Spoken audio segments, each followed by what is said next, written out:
all sentient beings. Let me just say also that Seren is in Trinidad. She has been here since Good Friday, and she has had a public lecture on Tuesday. She has had talks with us as practitioners. Last night, is it? Yeah, Wednesday night, yeah, and and today. So she is very well booked up and doing a lot of work. And this weekend she will be hosting a retreat.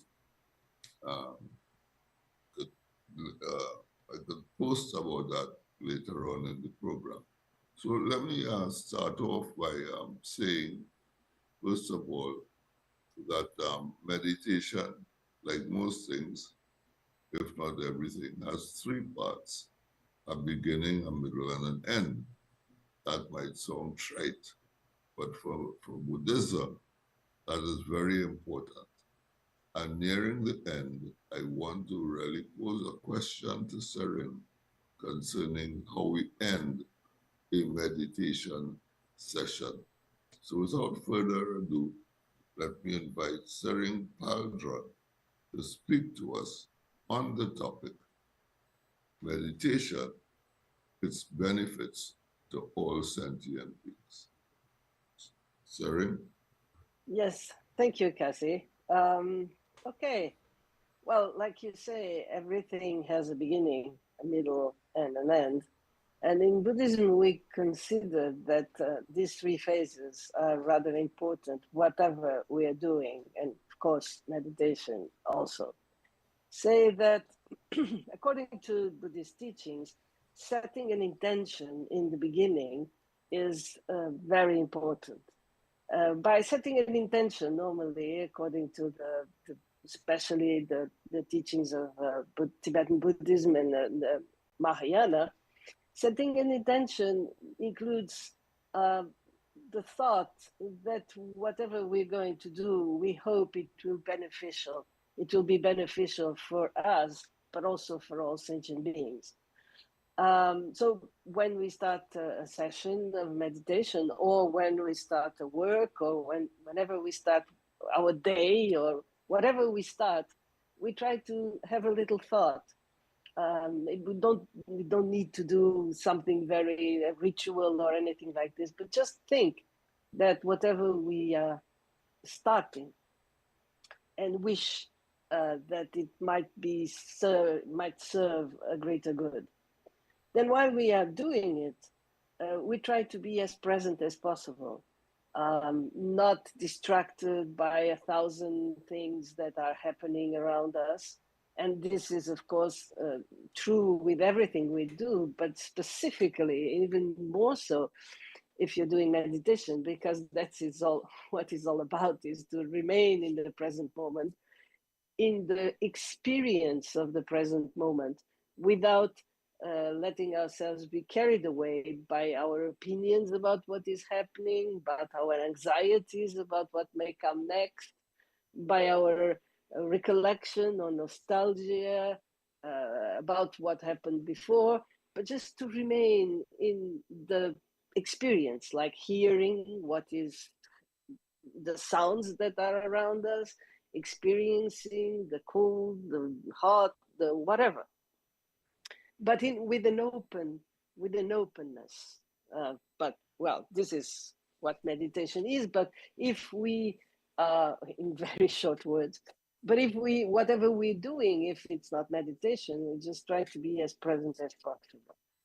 And then when we finish, finish whatever we are doing, and in this case, when we finish meditation, we again set an intention. So again, we will think about the benefits that whatever we have done with the initial intention of benefiting all beings, may it actually do it. And not just what we did, but we wish at the end that the power of whatever we have done might not be restricted to the action itself, but it might have a bearing and an energy and a power to change things for the better for all sentient beings. And this is true with meditation, but it's also true with whatever our action is. So I don't know if this answers your question, but you will tell me.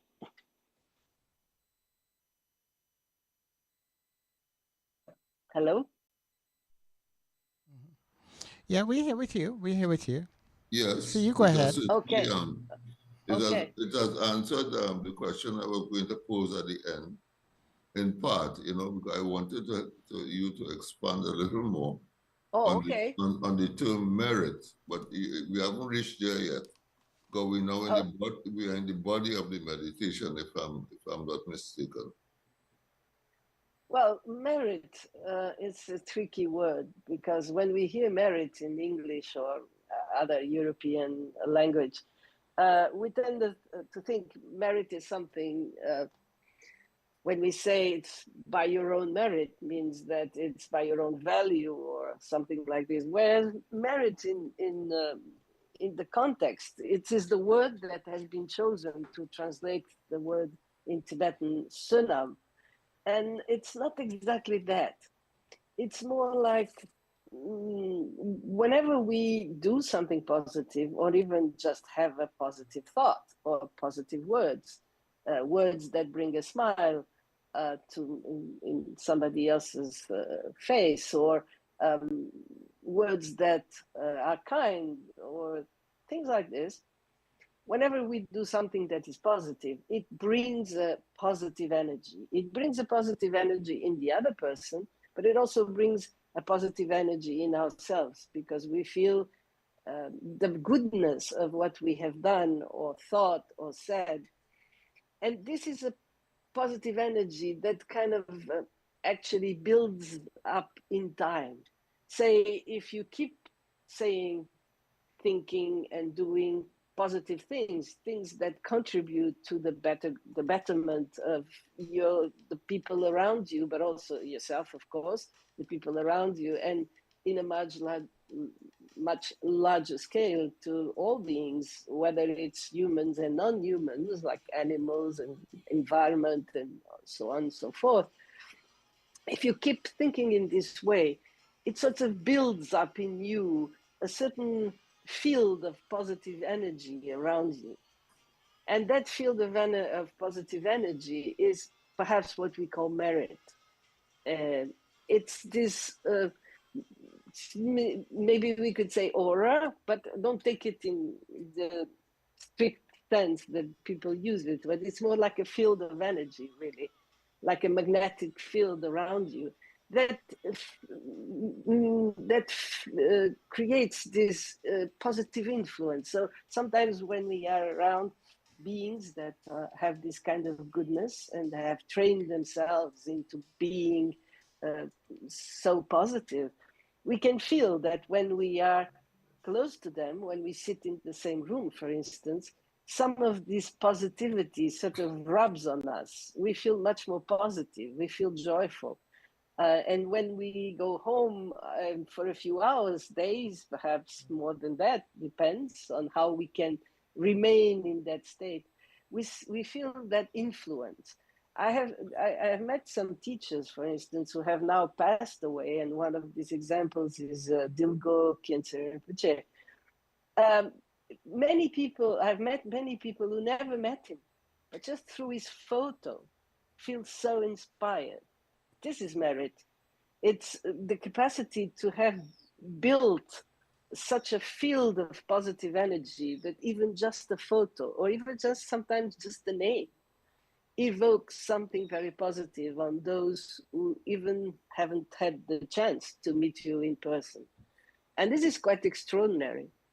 And when we say that, sometimes we say at the end of a prayer or at the end of a meditation or a good action, we distribute merit.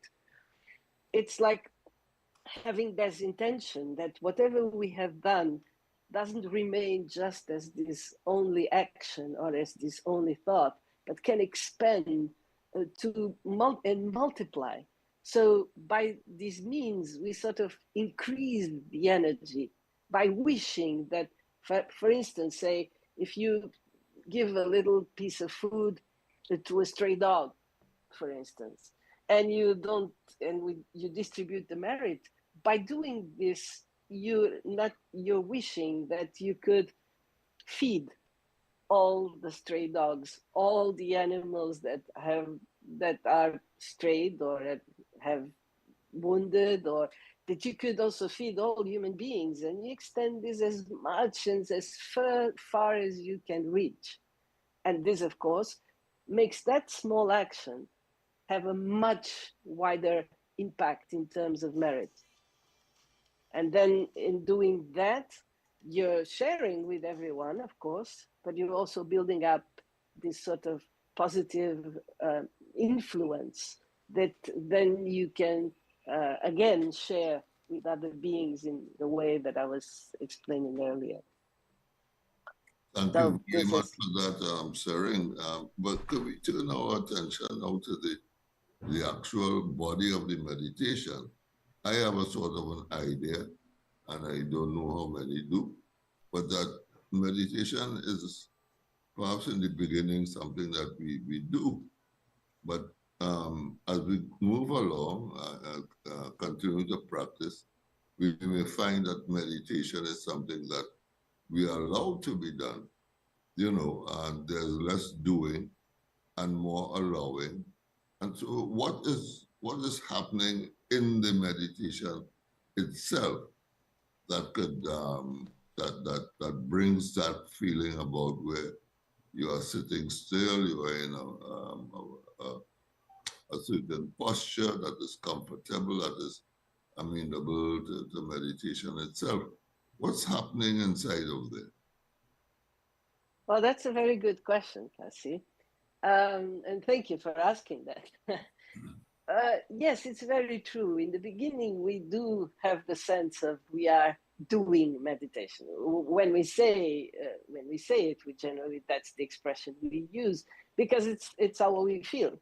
We feel like we have to go and sit down and try to be tranquil, try to keep our bodies still, and also to position ourselves in a state of awareness where we become aware of our own thoughts and focusing on something that anchors us to the present moment. Say, for instance, breathing. It's one very common anchor, so to speak, but it can also be sound, or it can also be sensations, or even an external object that serves as a reference point.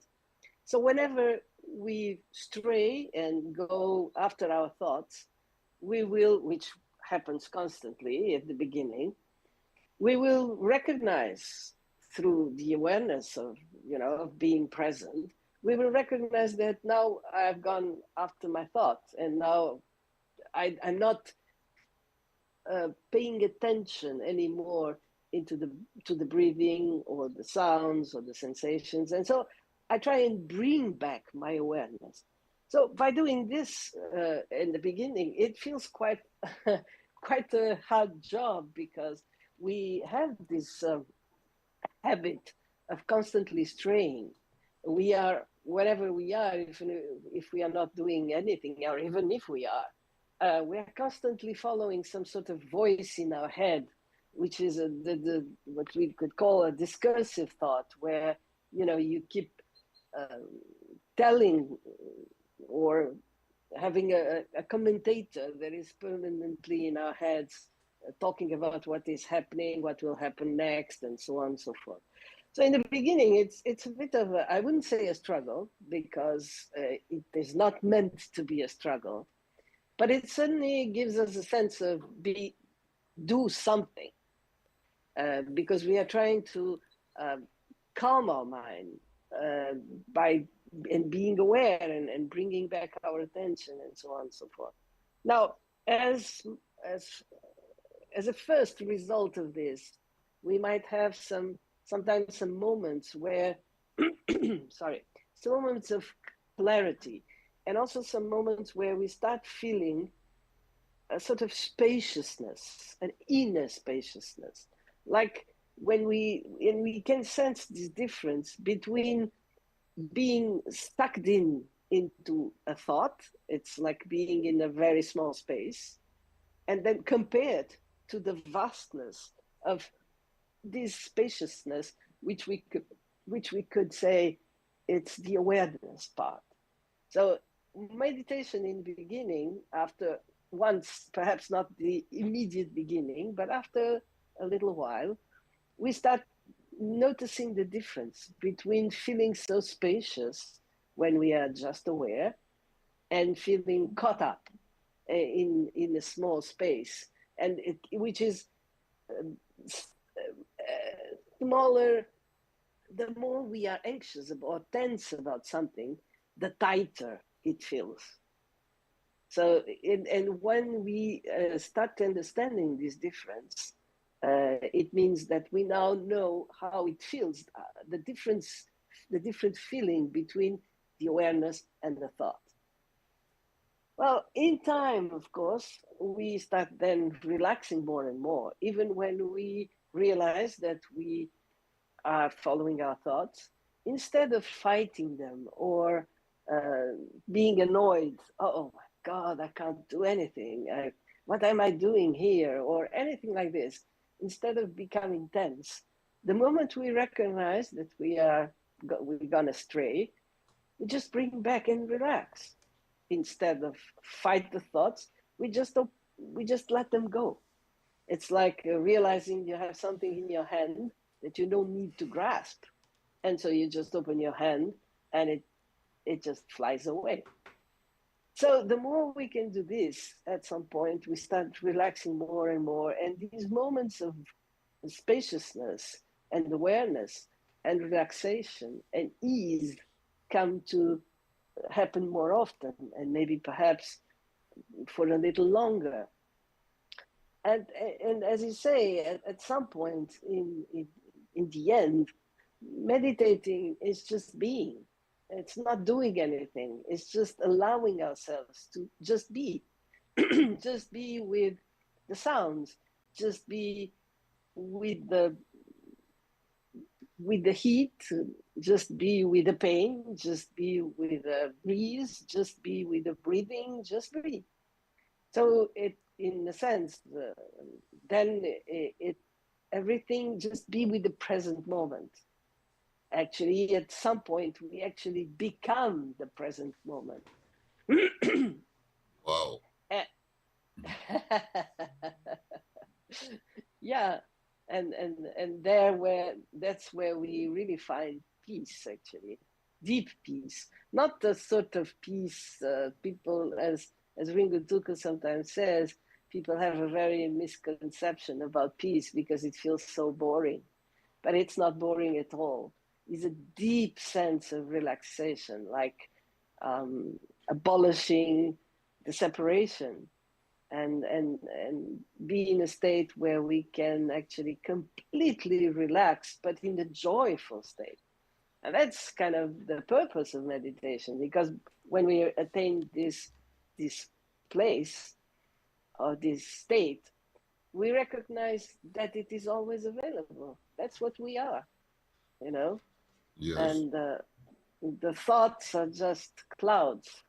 The sky remains, the clouds pass. They can be white, they can be fluffy, they can be dark, they can be thunderstorm, but the sky is always the same. Yeah. Seren, you have referred to it in many times this morning about what, let's say, we meditate on, and the breath is something we made. As a matter of fact, I do believe that the Buddha himself would have taught that the breath as being one of the first things that we meditate. We use them as an anchor for meditation. Why is that? So why is the breath so very important? That's because I know we teach it for beginners.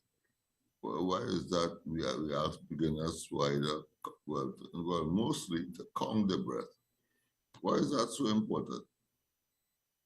Well, there are several reasons, I'd say. First of all, it's very simple. They're always available. You might have, for instance, if you try to meditate on sound, there might be sound, there might not be sound, there might be pleasant or unpleasant sounds or disturbing or whatever, but breath is always there. See, by being alive, we are breathing. It's the sign that we are alive. That's one thing. Then the other thing is actually, if you really pay attention, when we are very agitated, we will realize, well, for instance, people who are having panic attacks or things like this, our breath immediately changes the rhythm. We start breathing very shallow and very quick. Or so we recognize this intuitively. So when we see somebody having a bad reaction, like by, for instance, being angry about something, we just tell them, take a deep breath.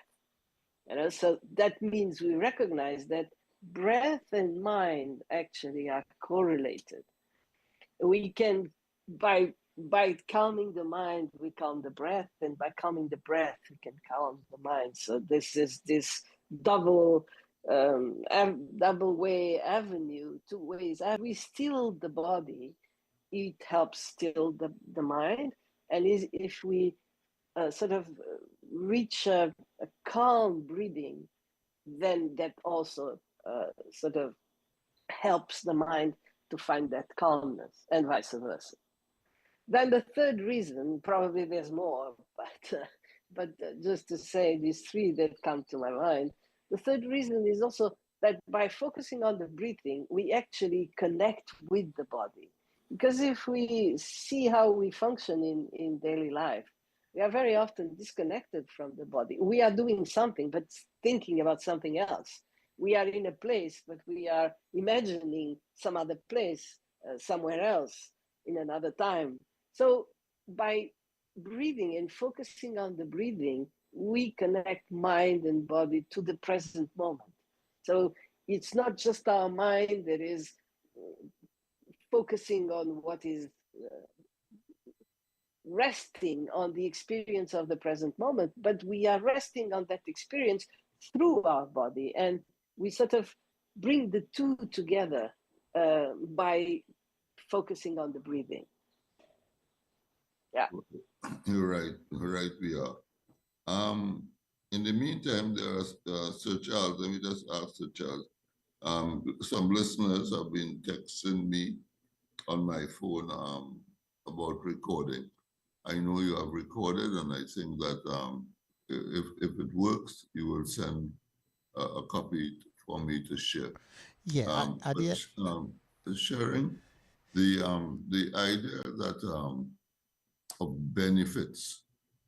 Some people, well, I suppose people who are curious, people who are probably hearing about meditation for the first or near to the first time, they really want to know, what's in it for me. I mean, you have said it, but of course, we keep repeating. As a matter of fact, we are asked to meditate daily, morning and evening. So what's in it for the regular individual, and that this makes it so important? Well, the more time passes and the more I practice my meditation and even teach, the more I realize there are so many benefits that it's even difficult to uh, to speak about them in a short time. But let's talk about the main. So first of all, which is what people might generally have this idea already, that one of the benefits of meditation is calming the mind, relieving stress, and all of these things. That's how I think meditation came to be in the last decades, 2 or 3 decades, became a bit synonymous with well-being of the mind, and also, of course, extending to the body, because as we just said, body and mind are very closely linked. So that is maybe one first benefit, but it is not the end purpose of meditation according to Buddhism.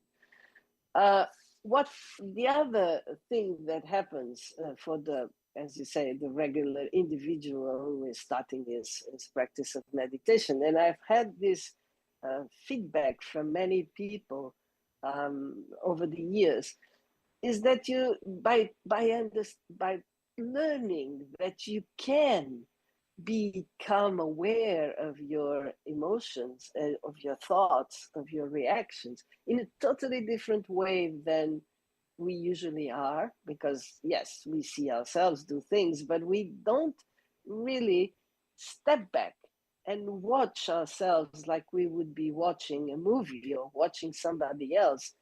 Meditation gives us this skill. We develop this skill by this exercise of realizing that we have gone astray and follow our thoughts and bringing back our focus and our awareness. And all of this has a purpose.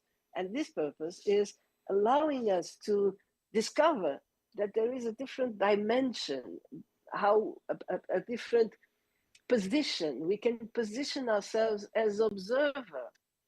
And by doing that, it's nothing really mysterious. It's something we all possess. But by training in this, we then become, this extends not just to the meditation, that's the period where we are training.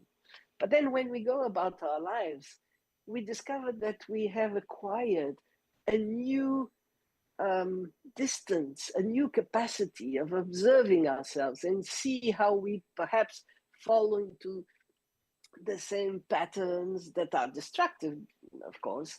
I mean, of course, those are the ones that we need to change. So it's helpful to recognize them. It's not that we can't recognize positive ones also, of course.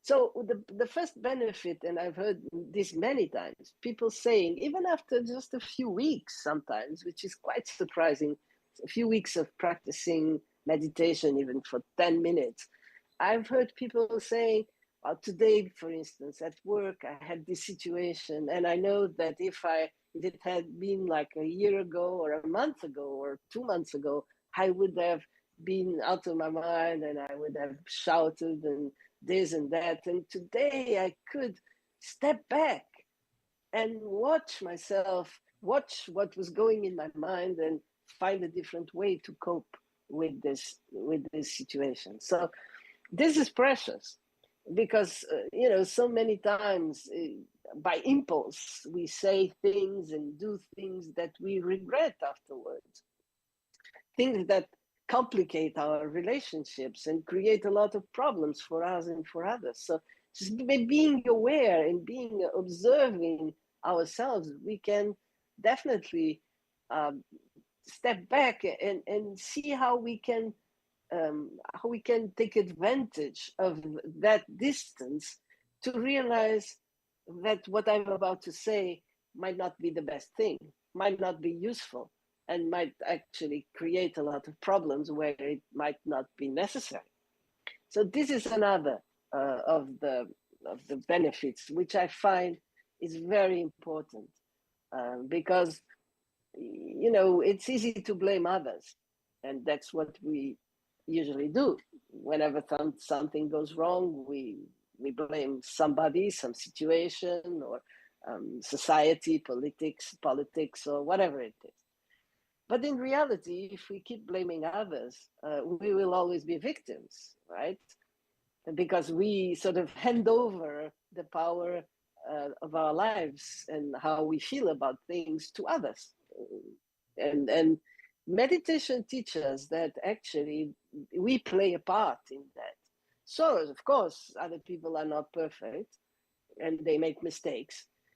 But we certainly have a responsibility of how much these happenings or these situations, how much impact they have on us. And often, by not being mindful, we sort of increase our own suffering. We create more suffering for ourselves just by not being aware and not being skillful in the way we react. And meditation helps us getting this distance so we can change the narrative, what we tell ourselves. Like somebody says something unpleasant, I can make it much more unpleasant by what I tell myself about it. Oh, this person is so bad. She or he shouldn't be saying this. It's always the same thing. And here we go, you know. Whereas if we take a step back and look at what has been said and either say, okay, doesn't matter so much.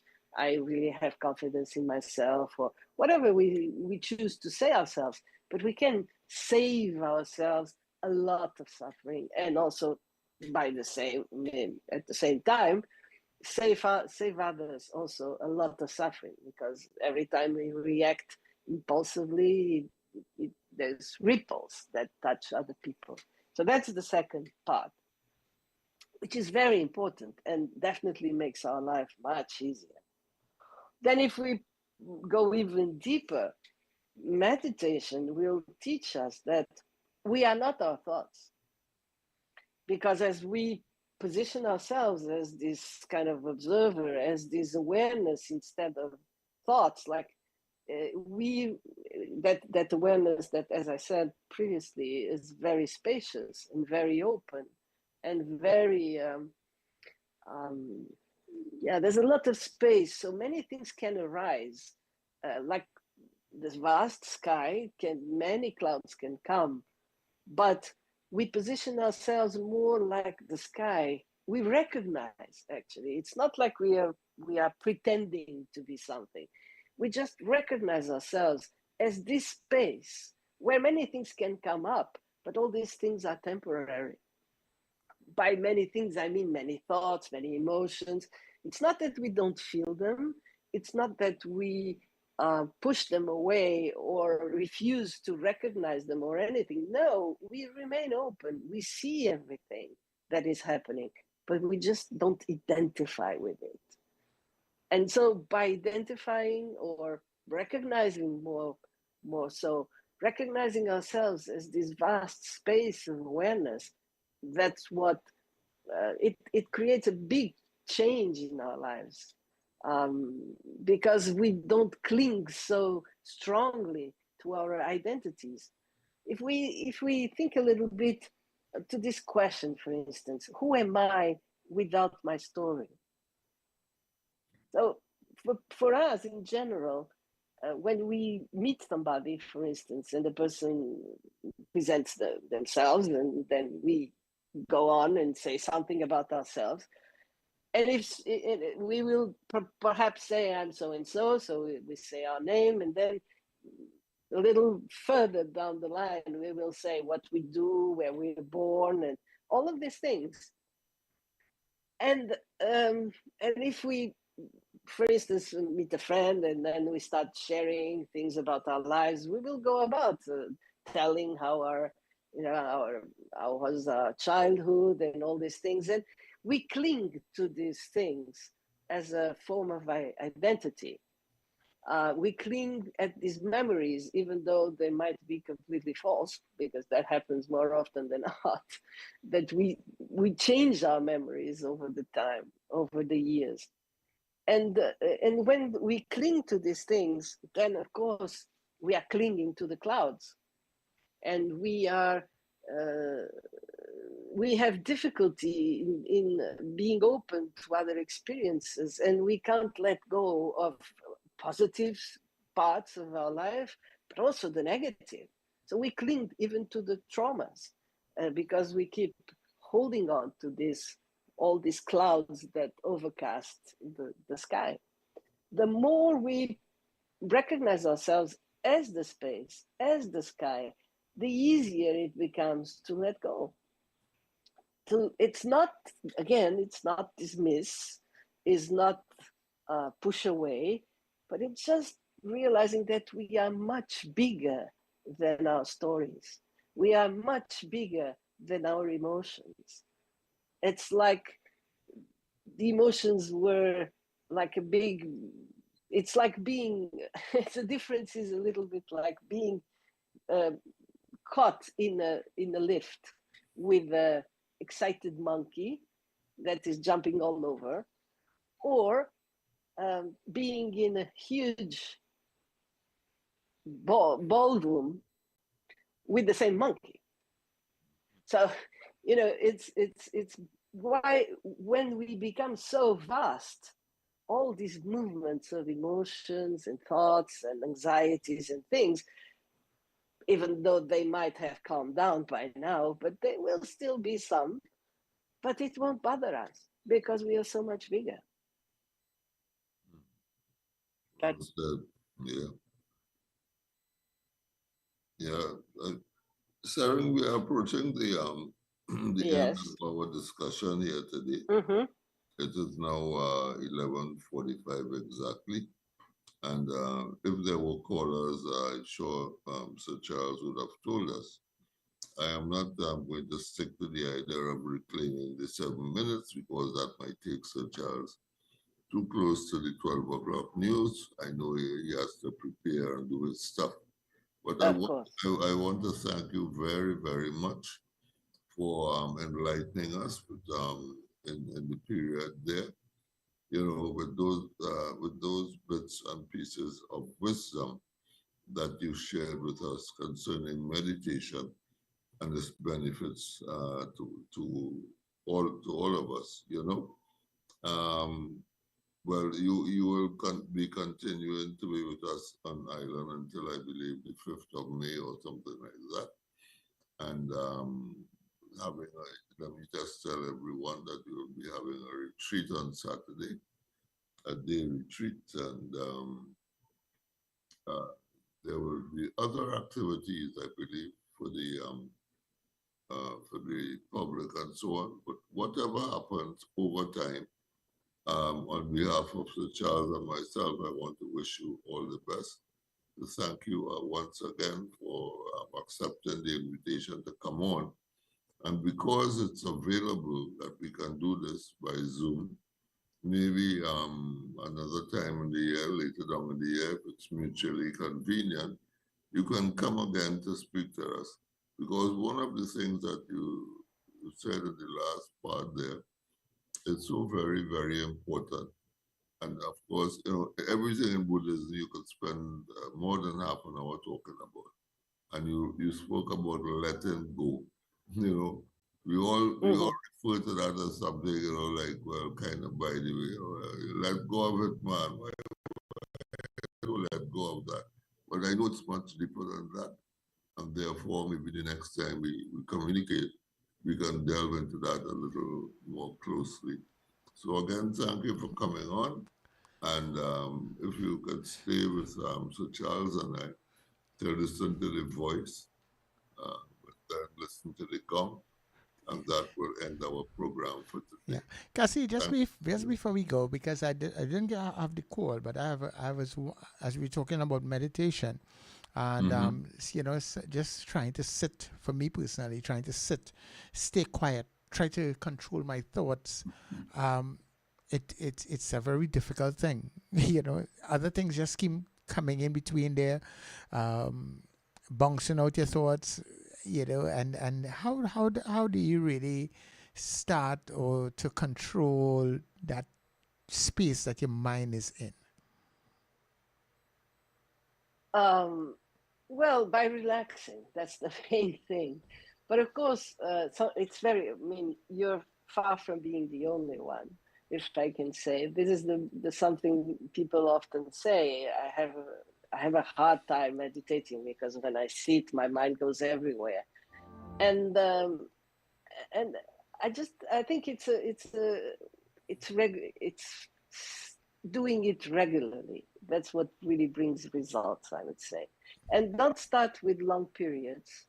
For instance, sometimes people feel like they have to do 10 minutes or 15 minutes or so. Start with 5 minutes. And by focusing that I'm going to do this for 5 minutes, sort of your mind already relaxes a little bit because it knows it's not going to be too long. Mm-hmm. And then after 5 minutes, maybe you can stretch a bit, take a few breaths. I wouldn't say check your phone because that will bring you to another. but at least, maybe Right. stand up or do something like this. And then if you feel like, do another 5 minutes. Okay. So Start it's, small. yeah, it takes us like taking little bites and small Yes, steps.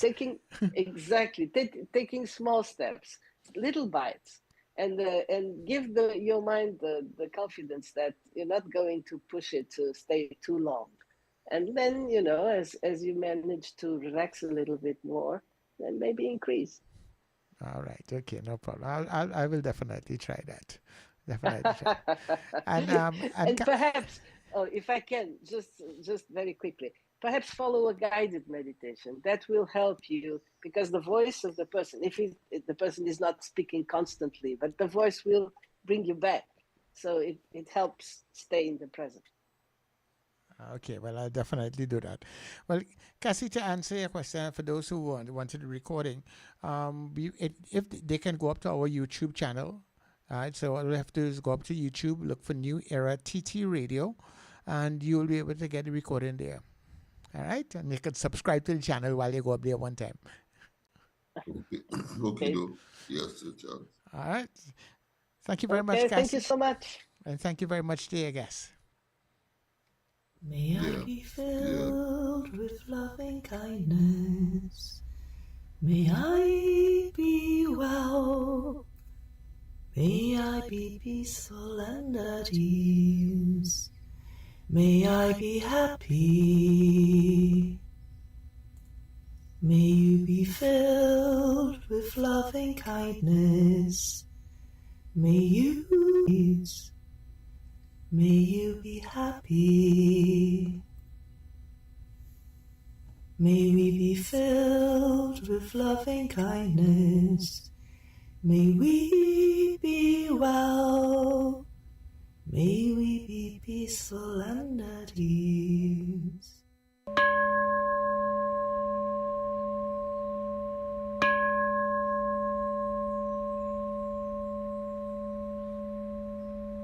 People often think about wellness in terms of physical health.